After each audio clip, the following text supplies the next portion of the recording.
Bismillahirrahmanirrahim. Assalamualaikum warahmatullahi wabarakatuh. Hamdan katsiran thayyiban mubarakan fi asyhadu an la ilaha illallah wahdahu la syarikalah wa asyhadu anna Muhammadan abduhu wa rasuluhu alladzi la nabiyya ba'dahu ma ba'd. Teman-teman sekalian, alhamdulillah kita berjumpa kembali di pertemuan online untuk mata kuliah agama. Kali ini kita menginjak di pertemuan kedua untuk tema bahasan kaitan manusia dan agama. Pertemuan kemarin kita sudah berbicara dan berbincang kaitan dengan masalah agama, pengertian dan ruang lingkupnya. Nah, kali ini kita akan mencoba menelaah beberapa teori-teori dan pandangan-pandangan kaitan dengan manusia dan juga agama. Walaupun nanti di kajian ini lebih kepada memahami dan menyelami hakikat dari manusia itu sendiri. Kita mulai saja teman-teman. Nah, kita mulai dari mencoba mempelajari 8 prinsip yang menjadi dasar filosofis bagi kaitan dengan manusia. Jadi kan kita tahu bahwa manusia itu adalah makhluk yang unik, makhluk yang mulia, makhluk yang paradoksal begitu. Diketahui bahwa manusia bisa pada derajat yang mulia dan juga bisa sampai pada derajat yang rendah begitu. Manusia diberi kecenderungan yang tidak kemudian diberi kepada makhluk-makhluk yang lain. Malaikat misalkan tidak memiliki kecenderungan untuk melakukan maksiat kepada segala perintah Allah. Jelas ayatnya menyatakan bahwa karakteristik malaikat itu la ya'sunallaha ma amarohum, tidak pernah ingkar, tidak pernah maksiat terhadap perintah Allah. Jadi apa yang kemudian ditugaskan Allah untuk malaikat pasti oleh malaikat dilaksanakan.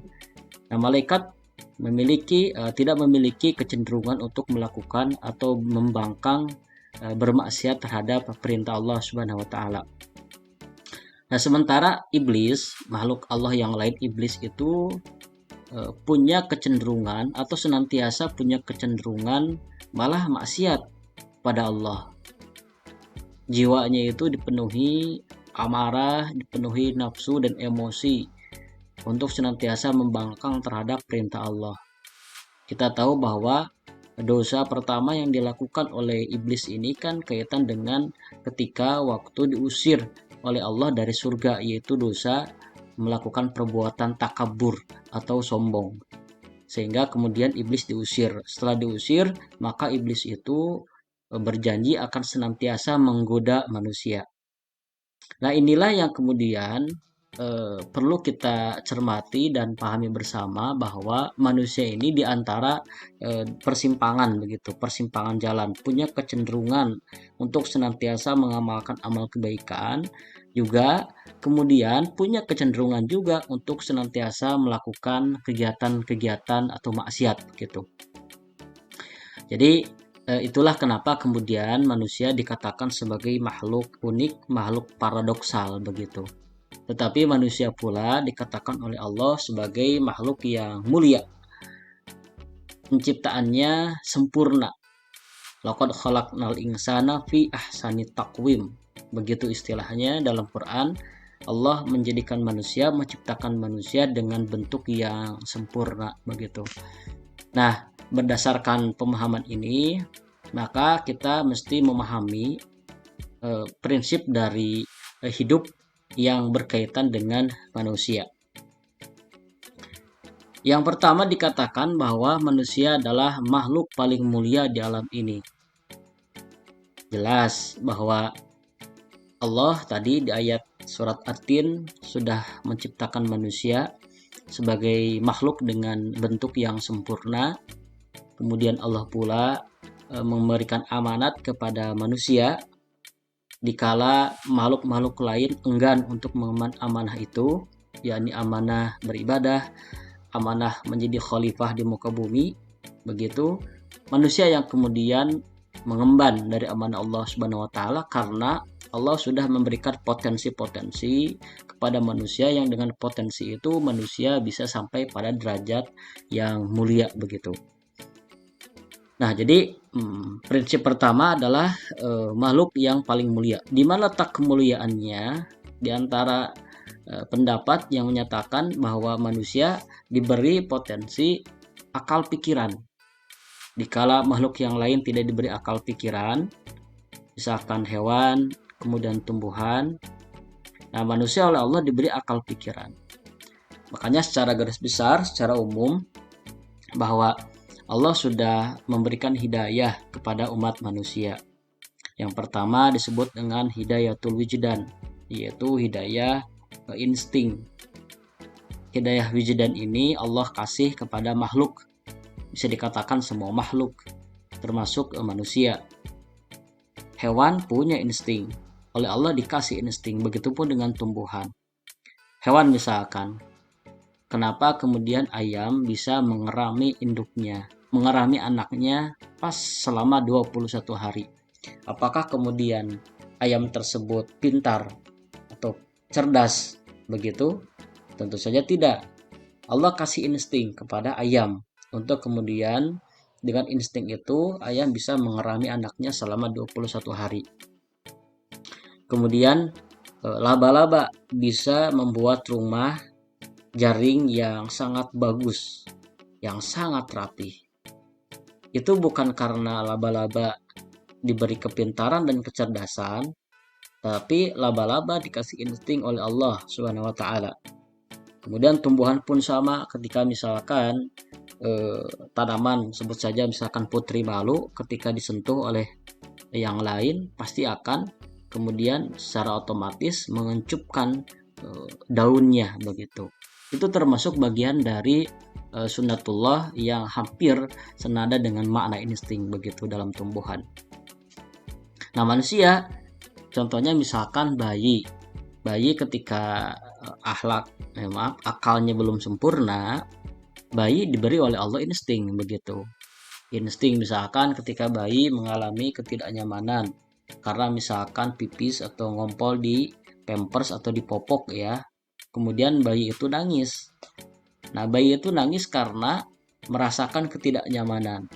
Itu merupakan insting yang dialami oleh bayi ketika merasa tidak nyaman dengan kondisi dirinya. Lalu kemudian bayi itu menangiskan diri, dan itu termasuk bagian dari hidayatul wijdan, hidayah insting yang Allah kasih kepada bayi, kepada manusia. Sehingga dengan insting itu si bayi tahu bahwa orang tuanya tahu bahwa bayi itu mengalami ketidaknyamanan. Nah, yang kedua, hidayah yang Allah kasih kepada makhluk adalah hidayatul khawas. Kalau hidayatul khawas ini kaitan dengan hidayah panca indera begitu. Panca indera Allah kasih kepada makhluk, termasuk manusia, hewan juga sama, tumbuhan pun juga sama. Makanya ada istilah dalam tumbuhan itu stomata, mulut daun. Itu bagian dari fasilitas yang Allah kasih. Panca indera yang Allah kasih kepada umat manusia itu mesti kemudian dimanfaatkan dengan sebaik-baiknya begitu. Manusia yang bisa kemudian memanfaatkan potensi berupa panca indera yang Allah kasih kepada manusia itu, dan kemudian dimanfaatkan dengan sebaik-baiknya, menanam atau mengumpulkan nilai-nilai kebaikan, pahala, menjauhkan dari sesuatu yang bernilai maksiat, maka itu kemudian disebut dengan nikmat gitu. Jadi belum dikatakan nikmat kalau misalkan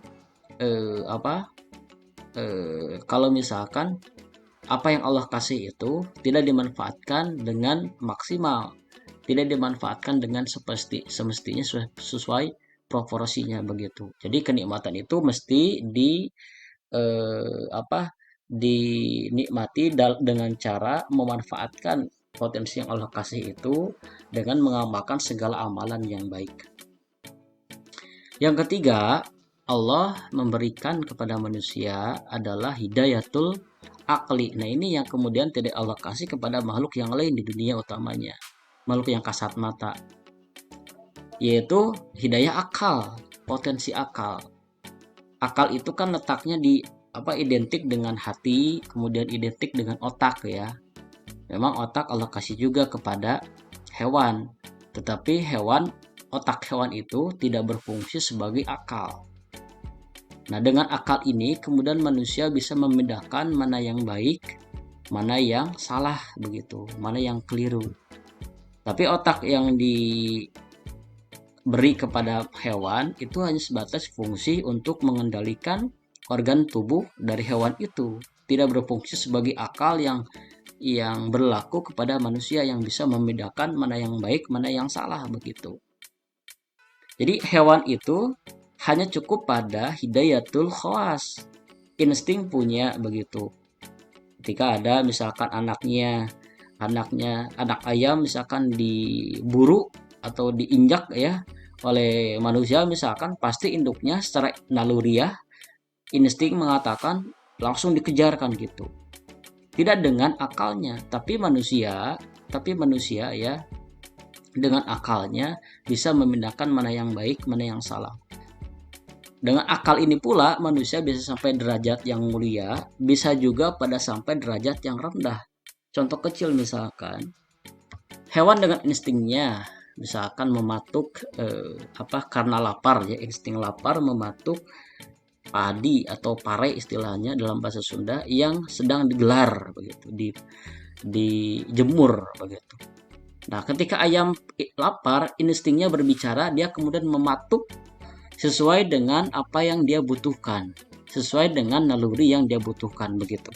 Ayam, tetapi manusia dengan akalnya bukan hanya sebatas mencuri beberapa biji padi, tapi dengan akalnya bisa mencuri beberapa karung begitu.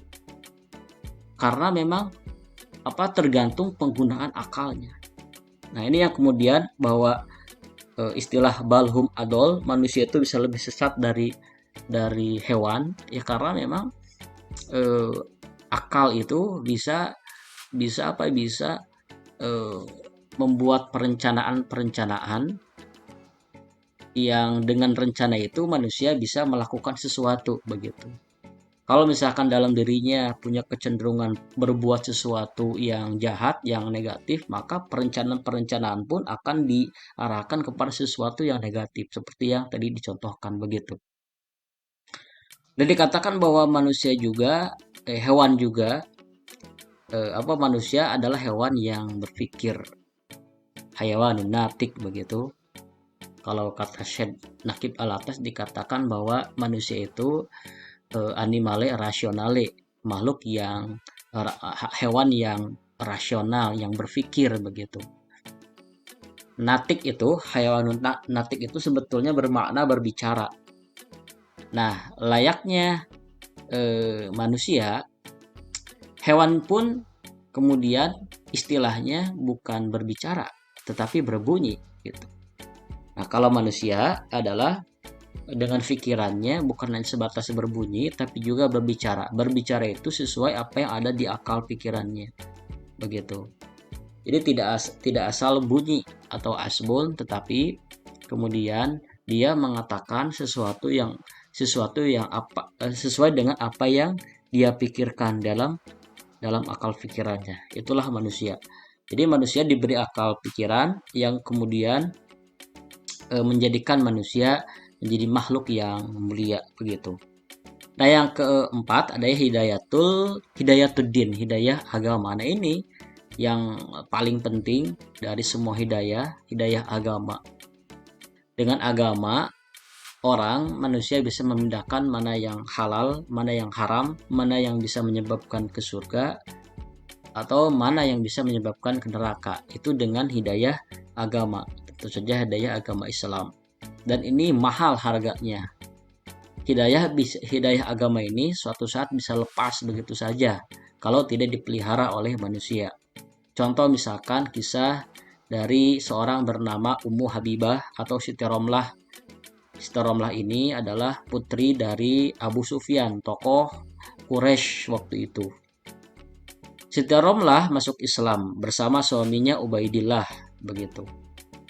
Karena Siti Romlah dan Ubaidillah ini masuk di fase-fase awal kenabian, kerasulan, dua orang ini sempat mendapatkan godaan dan ancaman dari orang-orang Quraisy waktu itu.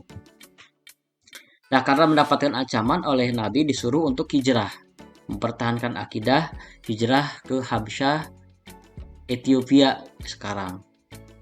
Tapi malah ketika di Ethiopia, suaminya Ubaidillah tertarik dengan ajaran Kristen sehingga dia murtad dari ajaran Islam. Itulah karakteristik hidayah yang suatu saat bisa lepas begitu saja. Hidayah Islam bisa lepas begitu saja. Bayangkan seorang sahabat yang awal masuk Islam dalam rangka mempertahankan akidah Islam, hijrah kemudian ke daerah yang dipandang aman dari gangguan orang-orang, begitu malah suaminya tertarik dengan ajaran Kristen begitu. Ajaran Nasrani waktu itu. Murtad.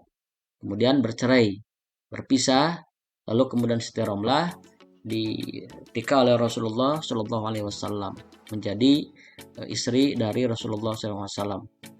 Secara Ramlah ini punya anak bernama Habibah sehingga dikenal dengan Ummu Habibah. Nah, itu sedikit contoh bahwa hidayah agama ini mesti dipelihara oleh umat manusia, umat Islam tentunya begitu. Makanya Allah menegaskan wala tamutunna illa wa antum muslimun. Kamu tidak boleh meninggal kecuali dalam keadaan Islam. Pertahankan akidah atau hidayah agama yang kita miliki saat ini begitu. Nah, hidayah yang kemudian terakhir yang sangat paling berperan membuat atau menjadikan kita masuk ke surga adalah hidayah taufik. Hidayah taufik begitu. Kalau sudah punya hidayah taufik, dipastikan insyaallah akan mendapatkan rahmatnya Allah Subhanahu wa taala dan akan ditempatkan di surganya Allah Subhanahu wa taala. Itulah di antara 4 hidayah yang mesti kita pahami bahwa kita sebagai umat manusia diberikan hidayah potensi-potensi yang begitu banyak dari Allah Subhanahu wa taala yang tidak Allah kasih kepada makhluk yang lain. Itulah kenapa manusia dikatakan sebagai makhluk yang paling mulia di alam ini begitu. Dan yang kedua, teman-teman, kemuliaan manusia atas makhluk lain adalah karena manusia diangkat sebagai khalifah Allah yang bertugas memakmurkan bumi atas dasar ketakwaan. Ayatnya, a'udzubillahi minasyaitonirrajim, inni ja'ilun fil ardi khalifah. Sesungguhnya aku akan menjadikan engkau Nabi Adam sebagai khalifah. Nah, makna khalifah ini kan banyak. Setidaknya ada 3 definisi. Khalifah ini dikatakan adalah pengganti, ya, pengganti dalam arti Nabi Adam alaihissalam. Yang kedua adalah pengganti dalam arti penerus perjuangan. Yang ketiga khalifah dalam arti pemerintahan. Nah, yang paling cocok, yang paling yang paling selaras begitu dengan penjelasan kita adalah khalifah sebagai pengganti, penerus begitu. Kita ini kan penerus dari umat-umat sebelum kita, melanjutkan perjuangan orang-orang sebelum kita, melanjutkan dakwah. Tugas dakwah ini kan tugas kita semua. Dakwah itu bukan hanya tugas ustadz, bukan tugas guru, bukan tugas dosen, mubalik dan sebagainya, tapi tugas umat manusia. Karena meneruskan perjuangan dari Rasulullah Shallallahu Alaihi Wasallam, menjadi wakil Allah di muka bumi untuk memakmurkan bumi, tentu saja atas dasar ketakwaan. Kalau orang sudah bisa memakmurkan bumi, misalkan begitu, dengan dasar ketakwaan, maka insya Allah dia lulus dan sukses menjadi orang yang mengganti atau wakil Allah di muka bumi ini. Kalau mengelola tanpa ketakwaan, insya Allah dipastikan mengelola akan serampangan. Yang seharusnya diurus malah ditelantarkan, bahkan dirusak. Dan sekarang ini banyak kerusakan-kerusakan yang terjadi di bumi itu dikarenakan ulah tangan manusia begitu. Ayatnya zaharal fasad fil barri wal bar bima kasabat aidin nas. Telah nampak kerusakan di muka bumi ini karena apa? Karena campur tangan manusia begitu. Jadi kan sekarang akhir-akhir ini kita banyak menemukan, terutama minggu-minggu yang lalu, minggu-minggu kemarin, kita ditimpa banyak musibah. Bangsa Indonesia ditimpa banyak bencana gitu. Mulai pertama dari bencana gunung meletus, gunung Sinabung. Gunung Merapi gitu kan. Kemudian ada banjir yang dialami di kawasan Kalimantan, kemudian sampai ke daerah Jawa begitu, sampai meluas di sekitaran Jawa Barat dan Jakarta begitu, termasuk Karawang kena imbasnya. Kemudian gempa bumi kan di Majene, Mamuju, Sulawesi kan gitu, kemarin kita dengar. Nah itu kalau kita lihat dari kacamata pendekatan ilmu meteorologi dan geofisika, atau secara ilmiah dikatakan bahwa memang negara kita itu masuk fase La Nina atau fenomena El Nino, tuh anomali cuaca yang terjadi di sekitaran bulan November dan sampai Maret begitu, sehingga kawasan-kawasan termasuk Indonesia di dalamnya itu akan banyak ditimpa hujan yang lebat, volume air sangat banyak sehingga tampungan sungai-sungai tidak cukup kapasitasnya sehingga meluas ke daerah pemukiman, maka terjadilah banjir. Tapi kalau lihat dari sudut pandang agama, sudut pandang ilahiyah, ini karena memang campur tangan dari umat manusia kan gitu. Ada seorang sahabat bertanya kepada Nabi Muhammad SAW. Jadi gini redaksinya. Atuhlikal qaryatu wa fiha sholihun. Apakah mungkin ya Rasul, suatu negeri akan ditimpa bencana padahal di dalamnya ada orang-orang soleh? Nah jawab Rasul apa? Iya, mungkin begitu, tentu saja. Lantas para sahabat bertanya, ya kenapa Rasulullah? Kan di dalamnya ada orang soleh. Jawab Rasulullah, bisukutihim wa tahawunihim ala ma'asilah. Karena cueknya, karena diamnya orang-orang soleh. Jadi bencana terjadi di bumi semesta ini, jadi berkelindan antara kemaksiatan dan cueknya orang-orang soleh, diamnya orang-orang soleh. Maka disinilah fungsi dakwah, fungsi umat manusia sebagai khalifah dalam arti yang Allah tugaskan memakmurkan bumi ini tentu saja atas dasar ketakwaan gitu, supaya bumi terpelihara dengan baik begitu. Nah selanjutnya, manusia adalah makhluk berpikir yang menggunakan bahasa sebagai media. Dikatakan bahwa homo lakuen, manusia adalah makhluk yang pandai berbahasa. Bahasa itu diciptakan oleh manusia. Bahasa itu sesuai dengan apa yang dipikirkan. Media apapun bisa dijadikan sebagai media bahasa. Karena berpikir dan pentingnya komunikasi, manusia kemudian membuat media-media untuk berkomunikasi. Nah, orang-orang dulu, orang-orang kerajaan atau bahkan sebelum masa kerajaan atau bahkan jauh pada masa-masa kehidupan primitif begitu. Nah, orang-orang berkomunikasi sebelum ada bahasa yang kita kenal, kita pelajari sekarang. Bahasa-bahasa mereka gunakan bahasa buatan mereka sendiri. Kalau kita lihat situs-situs purbakala, dapat ketahuan ini bahasa-bahasa gambaran-gambaran yang hanya mungkin dikenal oleh orang-orang pada masanya. Kita tidak mengenal sekarang bahasa yang tertulis di gua-gua misalkan, hanya orang-orang tertentu, itu pun dengan interpretasi masing-masing sejarawan begitu, atau masing-masing arkeolog atau gitu. Tetapi pada dasarnya dengan pikirannya manusia kemudian bisa menggunakan bahasa sebagai media begitu, media untuk menyampaikan pesan begitu. Selanjutnya, manusia adalah makhluk 3 dimensi seperti segitiga sama kaki yang terdiri dari tubuh, akal, dan ruh. Jadi istilahnya ada tubuh, ada akal, dan ada ruh. Nah kalau perkara ruh ini tidak sedikit kita diberikan pengetahuan, karena ini sesuai dengan firman Allah. Ketika orang-orang bertanya tentang ruh, yas'alunaka 'anir ruh, qulir ruhu min amri rabbi. Mereka bertanya tentang ruh, katakanlah oleh Muhammad bahwa perkara ruh itu ada pada di sisi Allah Subhanahu wa taala. Wa ma utitu minal ilmi illa qalila. Dan tidaklah manusia diberikan pengetahuan tentang ruh kecuali hanya sedikit begitu. Yang pasti ruh ini Allah tiupkan ketika manusia sedang menginjak usia 4 bulan dalam kandungan begitu. Ruh jamanya arwah.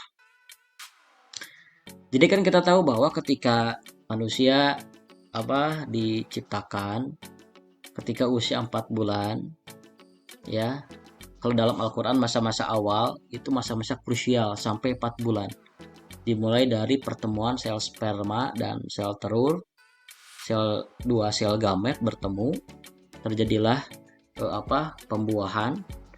Nah, dari sel sperma itu jadilah segumpal darah. Dari segumpal darah itu jadilah segumpal daging. Nah, dari daging itu kemudian Allah ciptakan juga tulang. Kemudian tulang dibungkus dengan daging. Nah, sampai usia 4 bulan jadilah makhluk yang lain, dalam arti jadilah manusia yang sangat kecil, bayi begitu. Nah, pada usia 4 bulan Allah tiupkan ruh. Seraya kemudian manusia berjanji dengan Allah. Ayatnya di surat Al-A'raf ayat 172. Wa idz akhadha rabbuka, istilahnya, dan ingatlah ketika Allah mengambil persaksian dengan manusia ketika manusia usia 4 bulan dalam kandungan begitu. Apa kemudian perjanjiannya? Alastu birabbikum, apakah engkau bersaksi bahwa aku ini Tuhan kamu, Rob kamu? Nah, manusia waktu bayi ketika 4 bulan, kita termasuk di dalamnya, kita kemudian berkata, bala syahidna, tentu saja kami bersaksi bahwa engkau adalah Tuhanku. Nah, setelah kemudian jadi tubuh yang 4 bulan itu, Allah kemudian kasihkan ruh juga dengan potensi kemanusiaan yang lain termasuk akal begitu. Cuman akal ketika bayi belum sempurna. Nah, jadi setelah tumbuh kembang dewasa, ruh mengitari tubuh itu, lalu kemudian dikendalikan atau difasilitasi oleh akal yang kemudian dengan akal itu bisa menggerakkan semua kehendak dari manusia itu sendiri begitu. Makanya manusia dikatakan sebagai makhluk 3 dimensi. Nah, kemudian teman-teman, yang kelima,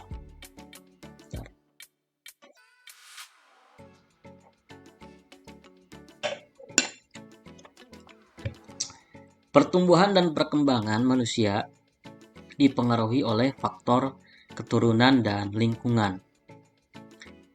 Ini jelas. Kita tahu teori perkembangan. Ada yang disebut dengan teori nativisme atau teori pesimisme. Dikatakan pesimisme karena teori ini beranggapan bahwa perkembangan manusia itu tergantung oleh faktor keturunan, faktor genetis begitu, faktor hereditas, faktor keturunan. Ketika keturunannya pintar, ketika turunannya soleh, maka bisa dipastikan 100% anak ini akan tumbuh kembang menjadi orang yang cerdas, pintar, dan soleh.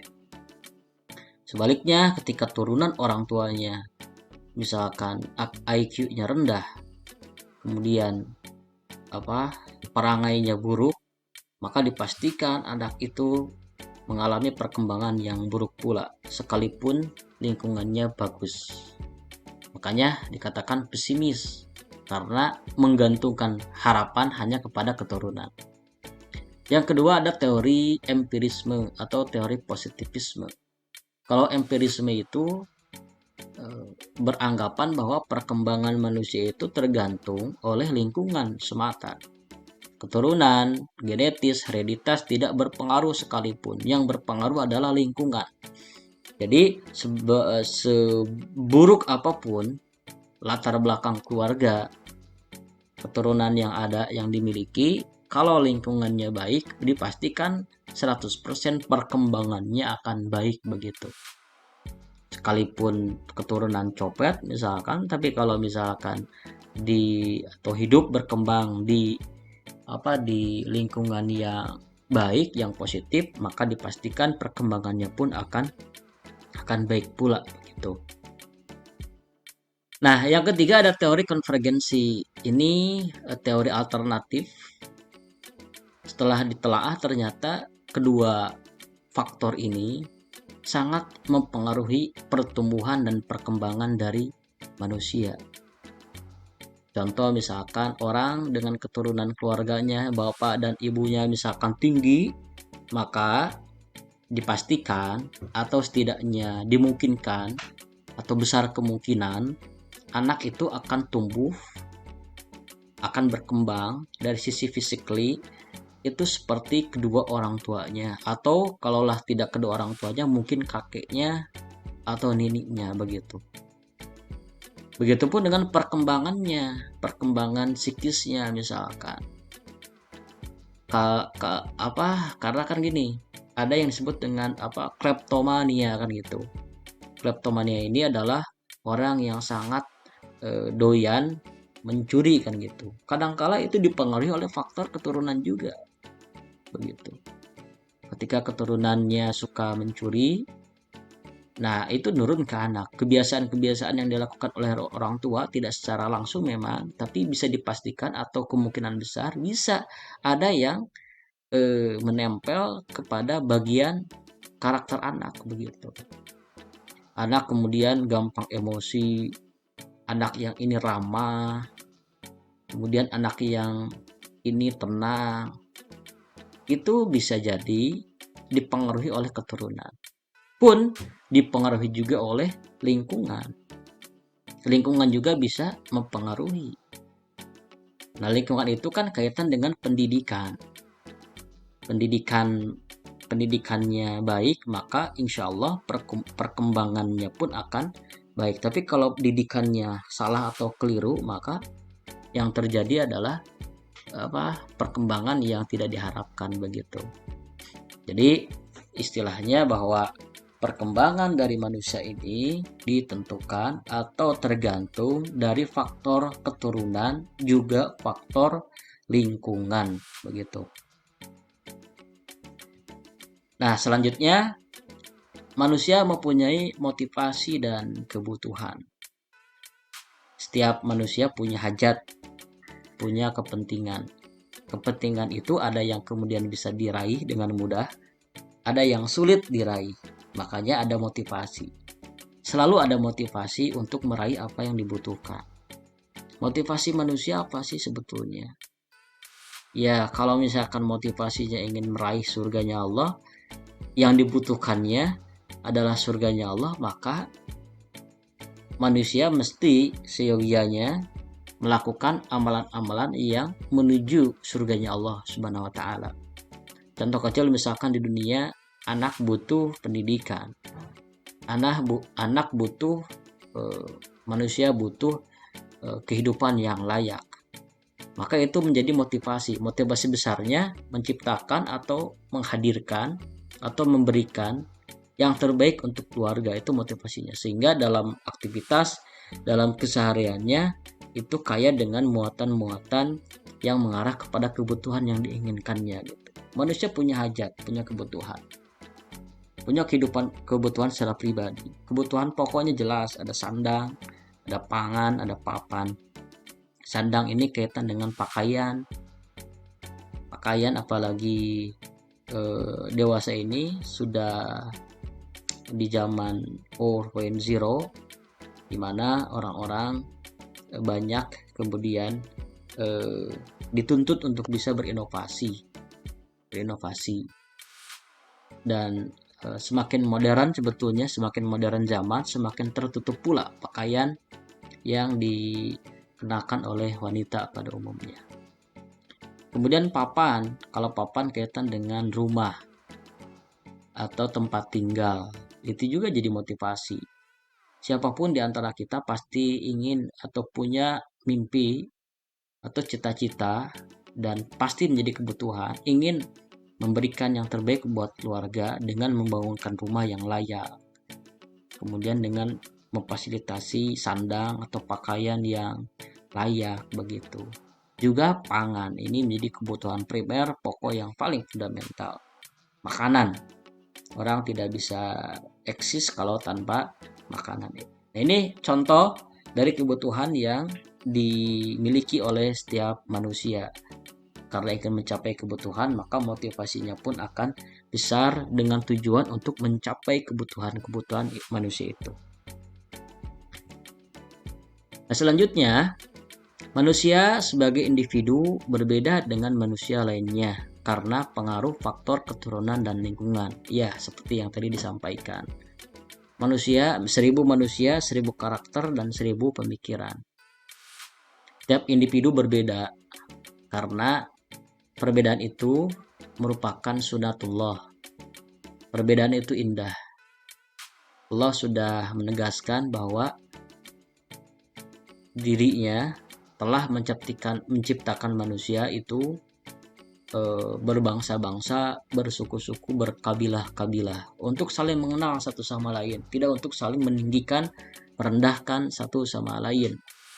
Tidak boleh kemudian punya pemahaman chauvinisme, menganggap dirinya lebih baik dari yang lain, begitu. Dan ini merupakan sunatullah. Berbeda itu wajar.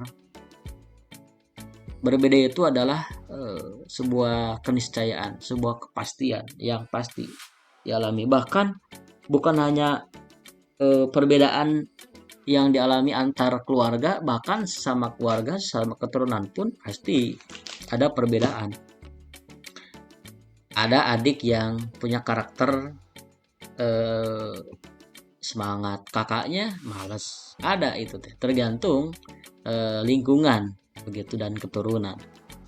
Nah, berarti ada yang kadang-kadang kita menyebut, oh ini mah karakternya begini. Ah, itu mah kayak bapaknya begitu, pasti dari bapaknya. Kan gitu. Anak ini mah rajinnya, ini pasti ikut ibunya atau pasti keturunan ibunya kalau rajin gini kayak mamahnya gitu. Berbeda. Yang terakhir, prinsip yang terakhir adalah manusia mempunyai sifat luwes dan selalu berubah melalui proses pendidikan. Perubahan itu selalu terjadi dan menjadi sebuah keniscayaan, sesuatu istilahnya tidak ada yang segala sesuatu pasti akan berubah, tidak ada yang tetap kecuali perubahan itu sendiri. Perubahan pasti ada karena tergantung dari lingkungan dan pendidikan. Nah, selanjutnya Nah, 8 prinsip tersebut setidaknya memberikan kemudahan kepada kita akan konsepsi manusia dan agama, begitu.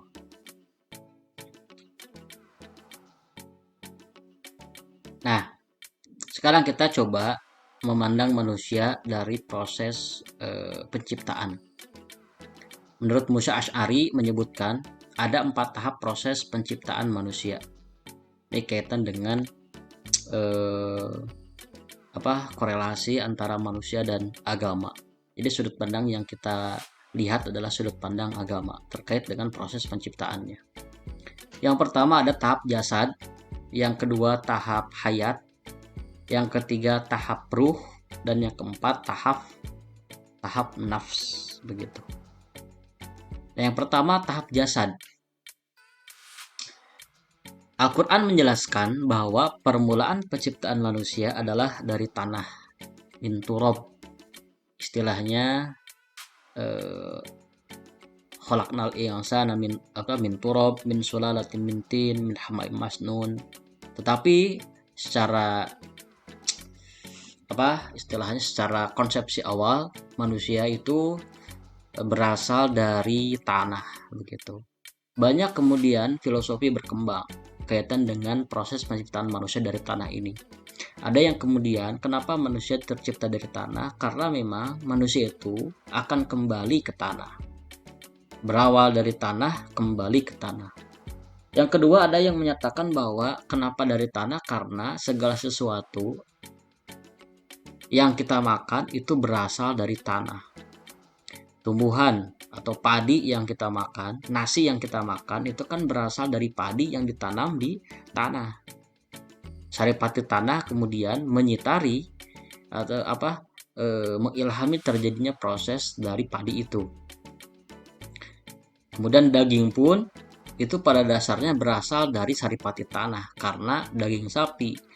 Sapi itu kan memakan rumput, rumput ditanam di tanah kan gitu. Filosofi lain mengatakan bahwa manusia itu tercipta dari tanah, karena Nabi ini menjelaskan penciptaan Nabi Adam yang memang secara real faktanya tercipta dari tanah begitu. Oleh Allah diciptakan dari tanah. Proses penciptaan Nabi Adam kan seperti proses penciptaan Nabi Isa. Atau sebaliknya, proses penciptaan Nabi Isa sama dengan proses penciptaan Nabi Adam dalam arti kun fayakun. Oleh Allah kemudian ditetapkan jadi, maka jadilah gitu Nabi Adam alaihissalam. Nah, tahap jasad ini tahap ketika kemudian konsepsi atau embrio mau masih embrio begitu. Manusia masih embrio, jadi belum terjadi kehidupan. Tetapi pada dasarnya manusia itu berasal dari tanah, masih dalam proses jasad begitu. Nah, yang kedua adalah tahap hayat. Nah, tahap hayat ini merupakan fase awal kehidupan seorang manusia setelah terjadi pembuahan begitu. Terjadi pembuahan, pertemuan dua sel gamet ya, dalam proses fertilisasi, sel telur dibuahi oleh sel sperma begitu. Kemudian jadilah segumpal darah dan seterusnya begitu. Nah, ini tahap kemudian fase awal atau tahap hayat dari kehidupan manusia. Dan yang ketiga tahap ruh. Nah, yang dimaksud dengan ruh di sini adalah sesuatu yang dihembuskan Allah dalam diri manusia dan kemudian menjadi bagian dari diri manusia. Artinya bahwa tahap ini ya, tahap ketika manusia sudah menginjak 4 bulan ketika oleh Allah ditiupkan ruh dari segumpal darah, segumpal daging, kemudian dikasih tulang, belulang, dibungkus dengan daging kembali, kemudian oleh Allah ditiupkan ruh kepada bayi atau manusia pada saat itu begitu. Nah, kemudian yang keempat adalah tahap nafs. Nah, nafs ini dalam Al-Quran mempunyai 4 pengertian, yakni nafsu, napas, jiwa, dan diri keakuan. Nah, yang paling berkorelasi dalam kajian kita adalah keakuan. Artinya manusia menjadi jati diri begitu, bahwa manusia setelah diberikan ruh, apalagi setelah keluar dari rahim seorang ibu, kemudian jadilah jati diri sebagai seorang manusia. Itulah yang kemudian disebut nafs. Ketika manusia dikatakan memiliki 3 dimensi, badannya ada, ruhnya ada, dan juga akalnya mulai berfungsi begitu. Nah, tujuan hidup manusia tiada lain dan tiada bukan adalah untuk beribadah kepada Allah Subhanahu wa taala. Ini jelas tugasnya. Nah, tadi sedikit Bapak coba membahas tentang proses atau model-model penciptaan manusia dalam Al-Quran ya. Disebutkan ada 4 model yang kemudian Allah gambarkan begitu dalam Al-Quran. Yang pertama adalah model penciptaan Nabi Adam alaihissalam, yang diciptakan tanpa bapak, tanpa ibu tadi kan gitu. Tanpa bapak, tanpa ibu. Nah, di dalam Al-Quran dijelaskan ada 4 model proses penciptaan dari manusia. Yang pertama adalah model penciptaan dari Nabi Isa alaihissalam yang diciptakan tanpa bapak, tanpa ibu begitu. Yang kedua adalah model penciptaan Siti Hawa. Nah, kalau Nabi Adam kan diciptakan oleh Allah dari tanah. Allah ciptakan dengan kuasanya, menunjukkan kemahakuasaan Allah. kun jadilah, fayakun maka jadi, begitu. Nah, sementara Siti Hawa itu diciptakan dari bagian tubuh Nabi Adam alaihissalam. Nah, ayatnya yang menerangkan tentang ini ada di surat An-Nisa ayat 1. A'udzubillahi minasyaitonirrajim. Ya ayuhan nasu taqu rabbakumul ladzi khalaqakum min nafsin wahidatin. Hai sekalian manusia, bertakwalah kamu sekalian kepada Allah yang telah menciptakan kalian dari jiwa yang satu. Jiwa yang satu ini adalah Nabi Adam alaihissalam. Kemudian wa khalaqa minha. Kemudian Allah ciptakan dari Adam itu zaujaha, istrinya, yaitu Siti Hawa. Wa batha minhuma rijalan katsiran wa nisa. Lalu kemudian dari Adam dan Hawa ini banyak memunculkan keturunan-keturunan laki-laki dan perempuan yang sangat banyak. Wattaqullaha alladzi tasaaluna bihi wal arham. Dan bertakwalah kamu sekalian kepada Allah dan peliharalah tali silaturahim. Jadi ayat ini menegaskan bahwa berdasarkan redaksi dan juga tafsiran dari para mufassir, dikatakan bahwa Nabi Siti Hawa tercipta dari bagian tubuh Nabi Adam alaihissalam. Memang ada juga yang berpendapat bahwa bagian tubuh itu adalah tulang rusuknya, begitu. Yang mana tulang rusuk itu sifatnya kalau dibengkokkan ya, kalau dibiarkan bengkok akan terus bengkok, tapi kalau diluruskan dengan cara yang keras pasti akan patah. Itu filosofi karakter wanita atau karakter kaum Hawa yang mesti dididik dan dibina dengan lembut, begitu. Nah, berdasarkan ayat tadi pula, surat An-Nisa ayat 1 ini menggambarkan bahwa memang kita ini dari sisi basyariah, dari sisi jasadiah, ini berasal dari nenek moyang yang sama, yaitu Nabi Adam alaihissalam, kan gitu. Jadi kita dengan orang lain itu se-Adam dan se-Hawa, saudara pada dasarnya, ikhwan pada dasarnya. Tetapi,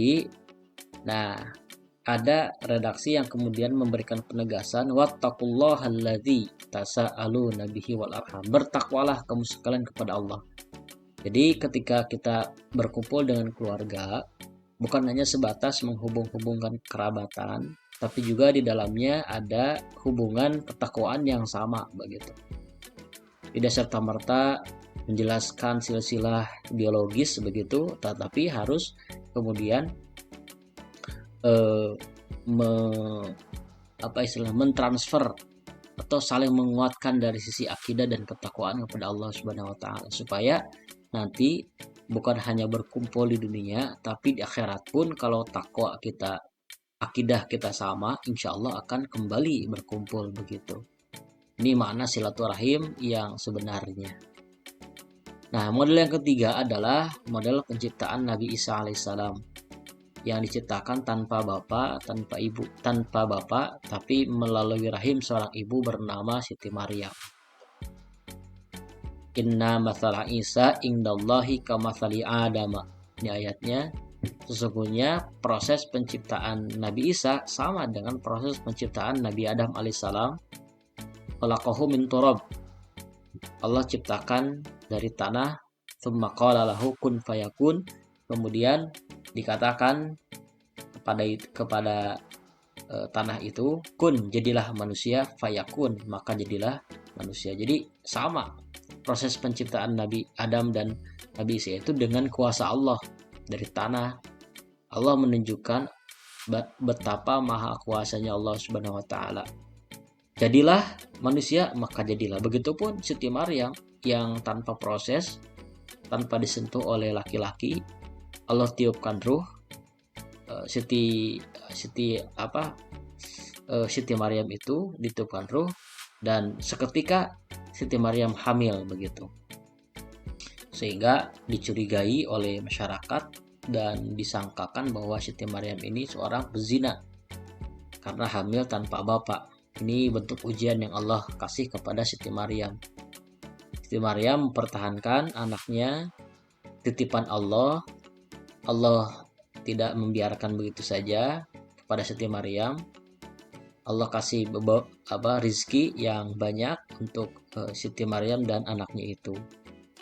Nah, ada cerita katanya ketika sudah mau melahirkan, Siti Maryam dikejar-kejar katanya sama orang-orang Nazaret itu, dikatakan bahwa istilahnya dikatakan bahwa Siti Maryam itu kemudian ketika hendak melahirkan Nabi Isa begitu, lari kan gitu, kejar-kejar masyarakat, kemudian berhenti di sebuah gunung disebut Gunung Sair di Palestina. Saking tidak kuat kemudian melahirkan di kandang domba begitu. Nah, begitu lahir, kemudian mukjizat Allah turun kepada Nabi Isa alaihissalam, yakni berupa Nabi Isa bisa bicara ketika bayi. Ketika ditanya oleh masyarakat waktu itu kepada Siti Maryam, dalam bahasa kita mungkin bertanya anak siapa gitu, itu yang engkau lahirkan. Nah, yang menjawab bukan Siti Maryam, tapi yang menjawab adalah Nabi Isa waktu itu ketika bayi. Ana Abdullah, kata Nabi Isa, aku adalah hamba Allah. Ini menegaskan bahwa Nabi Isa itu bukan putranya Allah, tapi adalah hamba Allah. Makanya dalam Al-Quran banyak sekali penggunaan istilah Nabi Isa dengan istilah Isa ibnu Maryam, bahwa Nabi Isa itu adalah anak Maryam, bukannya anak Allah. Nah, yang keempat adalah model penciptaan manusia pada umumnya, yakni melalui proses, itu proses pembuahan sel telur oleh sel sperma begitu. Manusia pada umumnya yang banyak dijelaskan dalam beberapa ayat, salah satunya di surat Al-Mu'minun ayat 12 sampai selesai ayat 15 yang tadi sudah Bapak jelaskan. Yaitu diantara 4 model dari penciptaan manusia. Nah, tentang tujuan hidup manusia, ini jelas tiada lain dan tiada bukan adalah untuk beribadah kepada Allah Subhanahu wa taala. Ini tugas dan tujuan hidup manusia sebetulnya. Ayatnya sama-sama kita paham, wa ma khalaqtul jinna wal insa illa liya'budun. Dan tidaklah aku ciptakan jin dan manusia kecuali untuk beribadah kepada Allah Subhanahu wa taala. Dalam ilmu nahwu, apabila ada huruf ma nafi kemudian diikuti huruf istisna, huruf pengecualian, dalam hal ini yaitu huruf illa, itu menunjukkan litakhsis, pengkhususan. Jadi tujuan hidup dan tugas manusia adalah khusus untuk beribadah kepada Allah Subhanahu wa taala. Dan ibadah ini yang kemudian melekat dalam diri manusia sifatnya umum. Dalam suatu pengertian dikatakan bahwa ibadah itu ismun jami'un likulli ma yuhibbuhullah wa yardahu. Bahwa ibadah itu adalah setiap nama yang dicintai oleh Allah dan diridhoi oleh Allah. Jadi nama perbuatan, nama apapun yang dilakukan oleh kita, asalkan dicintai dan diridhoi oleh Allah Subhanahu wa taala, itu adalah ibadah. Nah, makanya ada pedoman, ada panutan, yakni Al-Qur'an dan Rasulullah SAW. Untuk kemudian kita tidak salah kaprah dalam melaksanakan ibadah. Ibadah itu kan banyak, ada ibadah mahdoh, ibadah ghair mahdoh. Kalau ibadah mahdoh itu ibadah yang istilahnya menjadi pokok pangkal syariat Islam. Salah satunya misalkan sholat, zakat, ibadah haji, saum Ramadan, juga kemudian penanaman akidah, itu ibadah. Banyak hal yang kemudian masuk dalam kategori ibadah. Apa yang kita lakukan saat ini bisa disebut ibadah, asalkan orientasinya ingin mendapatkan keberkahan dan juga ingin mendapatkan keridhaan dari Allah Subhanahu wa taala. Itu disebut ibadah.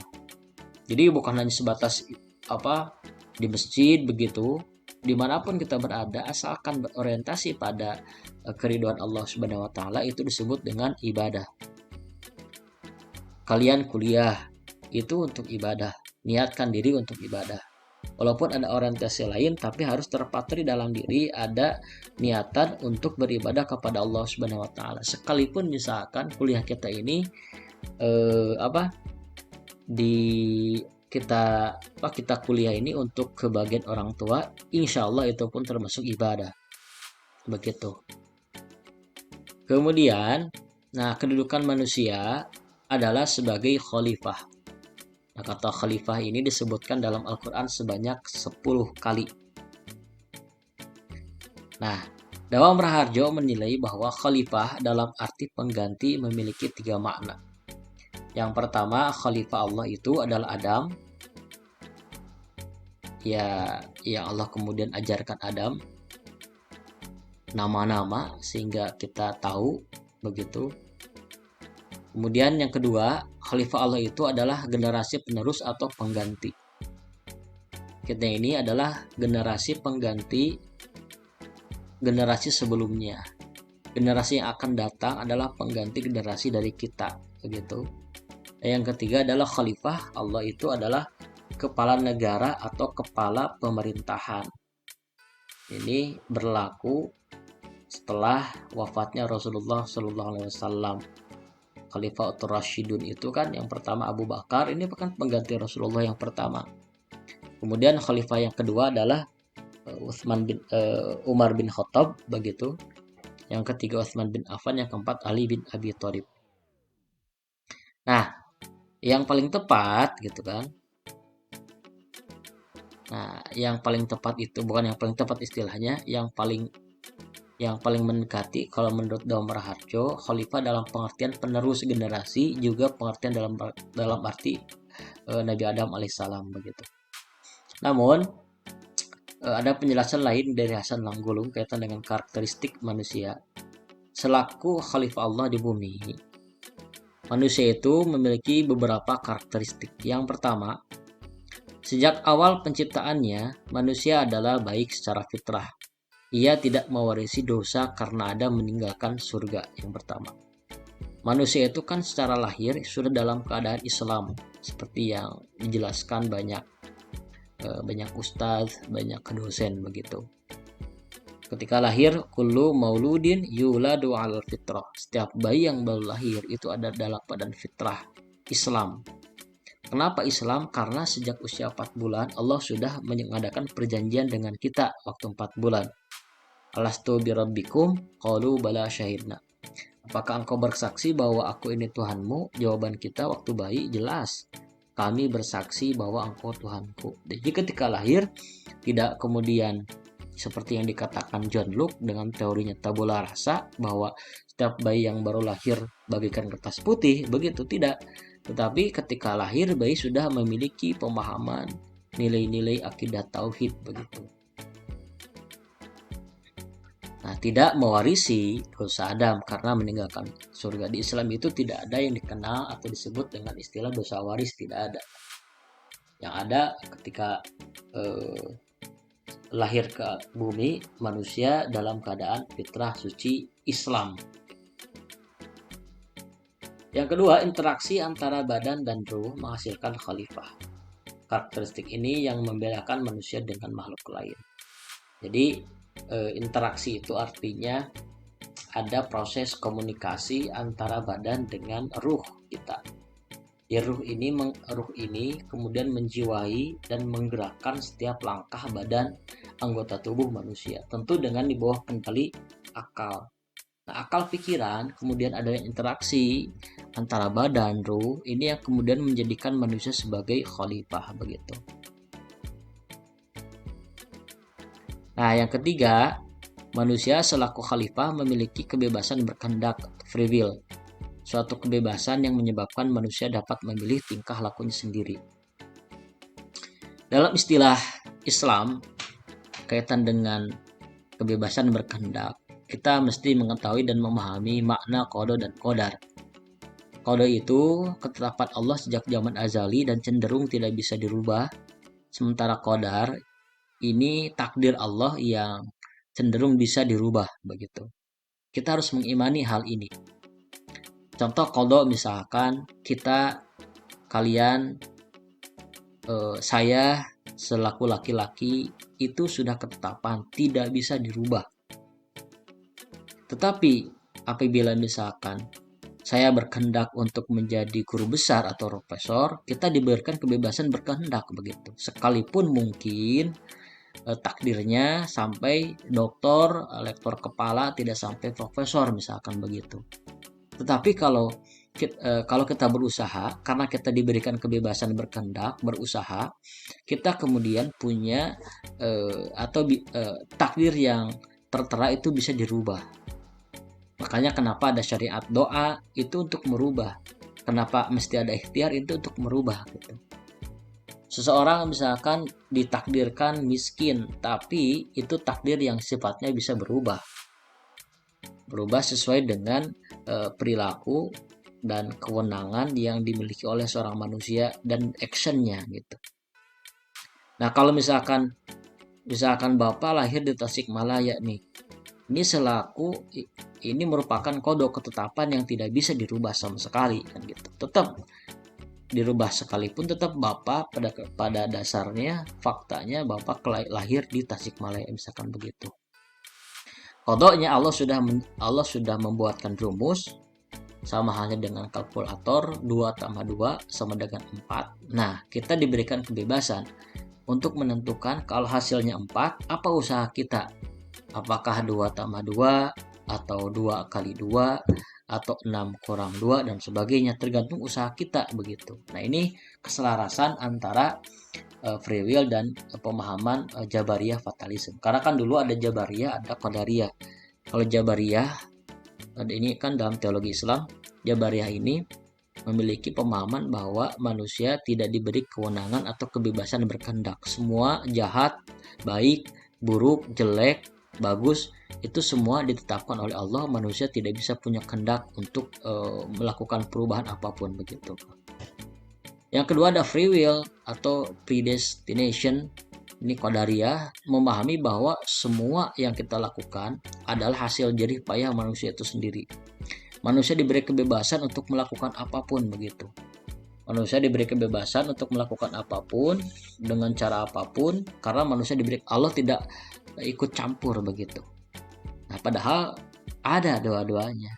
Atau istilahnya konvergensi antara Qadariyah dan Jabariyah. Kita diberi kebebasan dan kita sudah ditetapkan takdir, tergantung usaha yang kita lakukan begitu. Nah, yang keempat, manusia diberi akal yang dengan akal itu manusia mampu membuat pilihan antara yang benar dan yang salah. Jadi penjelasannya sudah Bapak sampaikan di awal. Kemudian, manusia memiliki potensi yang menurut ahli filsafat dikategorikan dalam beberapa predikat. Yang pertama, manusia adalah Homo sapiens. Manusia adalah makhluk yang berbudaya, memiliki kebudayaan dan bisa menghasilkan peradaban, memiliki budi pekerti begitu. Secara naluri, manusia itu makhluk yang memiliki perangai yang baik, memiliki ada sense of belonging gitu, sense of responsibility pada hakikatnya begitu. Sekeras apapun misalkan preman, tetap hatinya ada perasaan baiknya begitu. Yang kedua, manusia adalah animale rationale. Manusia adalah hewan yang rasional, yang berpikir. Hayawanun natik begitu dalam istilah ilmu mantik. Natik itu kan berbicara. Berbicara itu artinya dengan pikiran, dengan akal. Beda dengan berbunyi. Kalau berbunyi seperti burung itu tidak harus dengan akal burung. Pada dasarnya burung tidak punya akal, tapi itu insting. Tapi manusia dengan akalnya mampu berbicara. Berbicara sesuai dengan apa yang dipikirkan. Dan yang dipikirkan bergantung dari apa yang dia baca begitu. Makanya segeralah atau perbanyaklah kalian untuk membaca. Yang ketiga, manusia adalah Homo loquen. Manusia adalah makhluk yang berbahasa begitu. Kemudian yang keempat, Homo faber. Manusia yang bisa membuat perkakas, pandai membuat perkakas. Kemudian zoon politikon, makhluk sosial yang tidak bisa hidup sendiri atau dalam istilah lain disebut dengan Homo hyemenisosius. Yang keenam, Homo economicus. Manusia adalah makhluk yang punya kecenderungan untung rugi, berpikir ekonomi gitu. Yang ketujuh, manusia adalah homo religius, yang punya apa istilahnya, yang punya keyakinan dasar bahwa agama atau Tuhan itu ada. Kemudian adalah homo planemanet dan homo educandum. Di salah satunya adalah manusia sebagai makhluk yang berpendidikan atau memerlukan pendidikan begitu. Nah, pandangan Islam yang di atas tadi maksudnya kiranya memiliki implikasi bahwa seandainya seseorang manusia dibiarkan saja tidak menerima pendidikan, maka dengan sendirinya ia akan menjadi baik, sebab manusia diciptakan Allah dibekali dengan potensi kebaikan. Nah, lain halnya apabila manusia menerima pendidikan, sehingga pendidikanlah yang dipandang sebagai faktor pengaruh dan penentu apakah ia menjadi manusia baik atau buruk. Seperti diterangkan dalam hadis fitrah, kullu mauludin yuladu alal fitrah. Setiap bayi yang baru lahir ada dalam keadaan fitrah, fa'abawahu yuhawidanihi au yumajisanihi. Orang tuanya lah yang menjadikan dia majusi, Yahudi, Nasrani. Nah, ketika anak lahir ke dunia tidak bisa lepas dari yang namanya pendidikan. Jadi pendidikan ini sangat berpengaruh terhadap perkembangan. Perkembangan anak ini, coba kalau misalkan dibiarkan saja anak pasti memiliki potensi baik begitu. Tapi karena susah untuk menghindarkan anak itu dari yang namanya pendidikan, pasti akan tercampur dengan pendidikan. Maka pendidikan harus tepat.